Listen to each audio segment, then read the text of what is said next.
We're going to highlight some of the key similarities and differences between Photoshop and Illustrator as we get ready to head into the new program.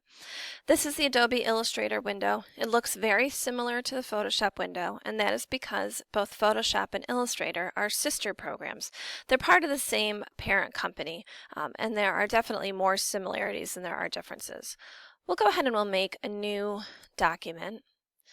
You'll have choices just like you did in Photoshop about size. We'll pick letter, but sometimes we'll end up working bigger. And we'll say OK.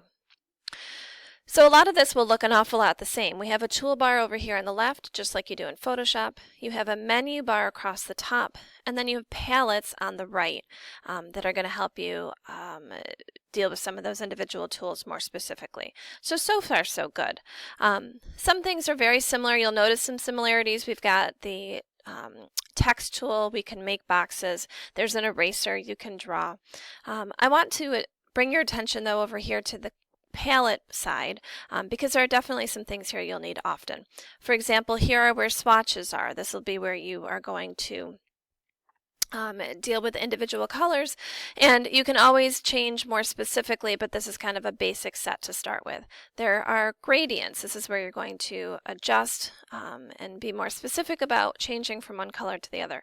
If you notice when I'm switching from gradient to swatches though, they can't both be open at the same time. So fix that. We're going to tear it off, and then now I can open both at the same time. Just a little kind of squirrely feature about Illustrator to be aware of. Down here at the bottom is a stack of papers for the layers, just like it was in Photoshop. Layers will be incredibly important in Illustrator. In Photoshop, layers are all about hiding or showing different pieces of your document. In Illustrator, layers are about organization. Every time you do anything, we draw a line, we make a shape, you type something. Every time you do anything, it creates a new little notation in a layer.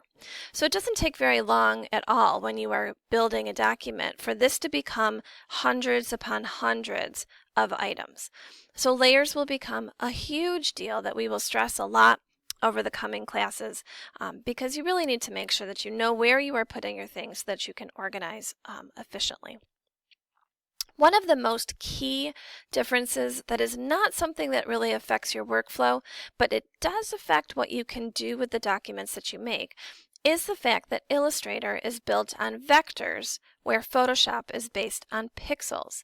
So the difference for that is if I zoom in really close on this curve, in Photoshop, by the time I got this far, I would be seeing little baby boxes creating this line. Because you know in Photoshop there are not actually any curves.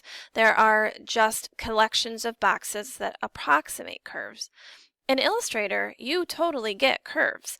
You get to have these beautiful smooth in and out of whatever shape you want to make because in Illustrator you are not actually seeing any pixels. What we're doing instead is seeing math. It is all calculation from point A to point B over whatever curvature over whatever distance. The cool thing is you don't actually need to know any of the math. Illustrator's doing all of that for you in the background. And the reason this is so critical is because the difference between 2 and 200 is really just a couple of zeros.